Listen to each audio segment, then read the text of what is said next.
शुभम भवतु. महाराज, आता आख्यान सुरू होईल ना?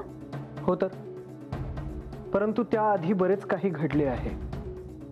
आज आख्यान कसे पार पडणार हा प्रश्नच आहे. का, काय झालं महाराज? तुला काय आणि कसे सांगू हा प्रश्नच आहे बानू. तर झालं तरी काय आहे ते तरी सांगा.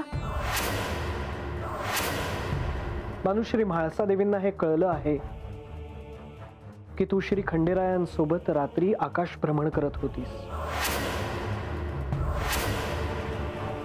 बरं, मग त्यात काय झालं? नाही म्हणजे त्या गडावर होत्या तेव्हा त्यासनी कळालंच असेल. नारायण नारायण, किती धाडसी झाली आहेस तू बानू. माझी शिष्या शोभतेस. एवढंच ना महाराज? मग झालं तर? नाही, एवढंच नाही. श्री म्हाळसा देवींनी श्री खंडेरायांशी मौन व्रत धरले आहे. हे तर चालायचं.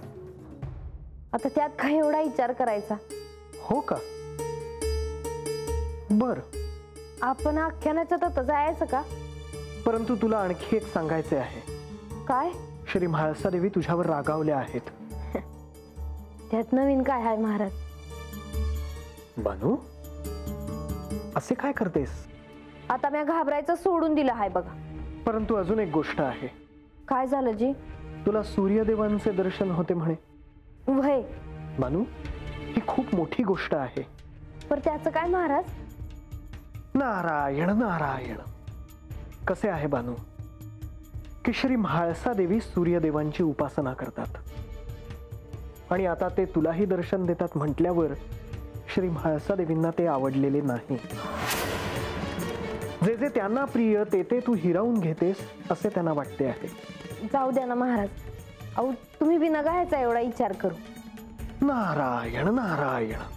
आणि आता आख्यान सुरू असताना बी मी गप बसणार नाही बघा. आणि मी अशी नव्हती. मग अशी का झालीस? आता तरी तू ही पडती बाजू घेऊ नकोस. म्हणजे असं मला वाटतं, तुझ्या अशा चांगुलपणाचा कोणी कसाही अर्थ काढावा असं होऊ देऊ नकोस. महाराज, मी अगोदर समज सोसत राहिले, सहन करत राहिले, तर माझ्या पदरी काय पडलं?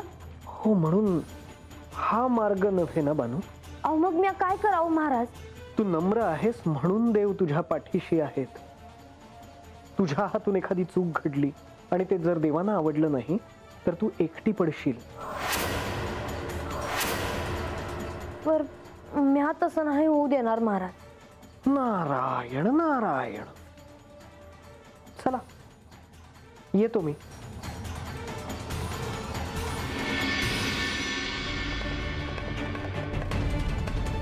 मला ठाव नाही जी. मला तर हे बी ठाव नाही का मी नियम मोडला आहे.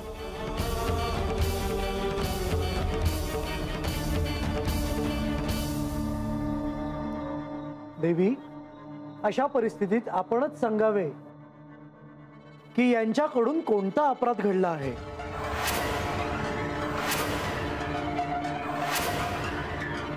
ही राजसभेच्या वाटेत उभी होती. हिने माझ्याशी वाद घालण्याचा प्रयत्न केला. याचे हिला शासन व्हायला हवे.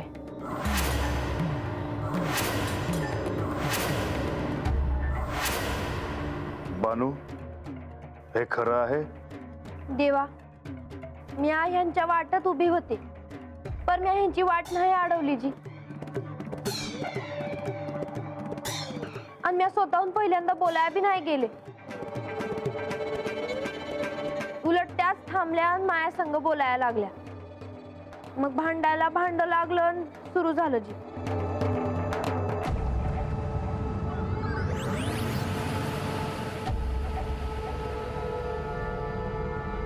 देवा, काय करूया? बानूला गडावर येण्यासाठी वेगळा मार्ग ठेवावा आणि हा विषय इथेच थांबावा. म्हणजे हिने जे धाडस केले आहे आणि माझा अपमान केला आहे त्या संदर्भात काहीच होणार नाही. हा विषय इथेच संपला. ह्या पुढे माझ्या अनुमतीशिवाय दोघींनीही एकमेकीशी बोलू नये अथवा भेटू नये.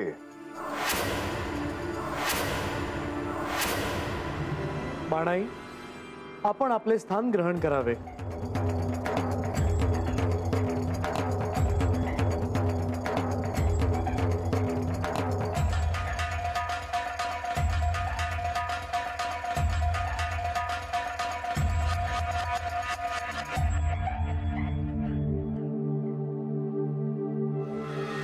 मुनिवर, आपण आज्ञा घ्यावी आणि आख्यानाला सुरुवात करावी.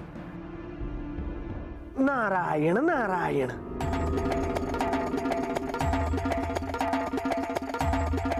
देवा देवी, आख्यान सुरू करण्याची आज्ञा असावी. नारायण नारायण.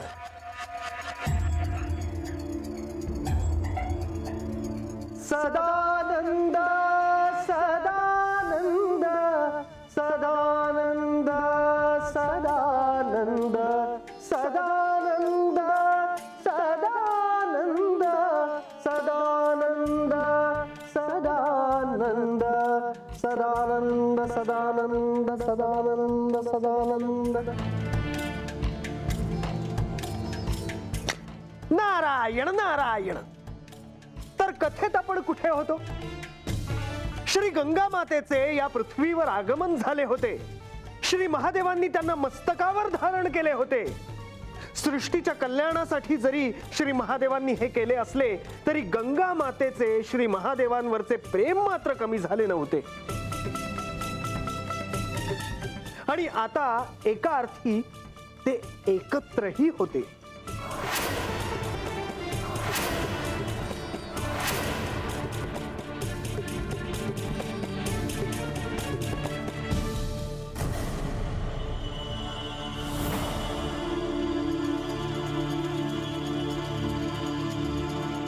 हे श्री महादेव, माझा नमस्कार स्वीकार करावा. हे प्रभू, आपण मला आपल्या जटेत स्थान दिले. मी कृतकृत्य झाले. परंतु मला आपल्याशी बोलावे, आपल्यासोबत भ्रमण करावे, आपल्याला पाहत राहावे असे वाटते. गंगा, मी तुला माझ्या जटेत स्थान दिलंय ते विश्व कल्याणासाठी, तुझी इच्छा पूर्ण करण्यासाठी नाही. प्रभू, मी आपल्याला साधनेने प्राप्त करू शकले नाही, परंतु आपल्याला प्राप्त करण्याची अभिलाषा मला होतीच. आपल्याला प्राप्त करण्यासाठी मी किती प्रतीक्षा केली आहे आपल्याला ठाऊक आहेच. मग तरीही आपण माझ्याशी असे का वागत आहात? गंगा, मला तुझ्या अपेक्षा ठाऊक आहे, परंतु तो भूतकाळ होता आणि आता काळाबरोबर स्वतःला तू प्रवाहित करत राहा. नाही प्रभू, आजही मला आपण स्वीकारावे ही अभिलाषा आहेच. जे होणे नाही तू त्याचाच पुन्हा विचार करत आहेस. असे का प्रभू? मी माझी अर्धांगिनी म्हणून पार्वतीचा स्वीकार केला आहे. आता ते तिचे स्थान आहे, तेव्हा मी आता त्याचे विभाजन कसे करू? श्री पार्वती देवींनी जरी आपल्याला प्राप्त केले असले तरी आधी मी माझे प्रेम आपल्या पुढे प्रकट केले आहे.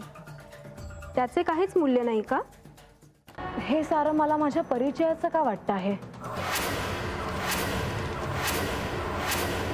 नारायण नारायण. कशावरून माते? इथेही श्री विष्णूंनी मला भगिनी मानले आहे आणि श्री महालक्ष्मी देवी इथे सोबत आहेत. याचा अर्थ काय मुनिवर?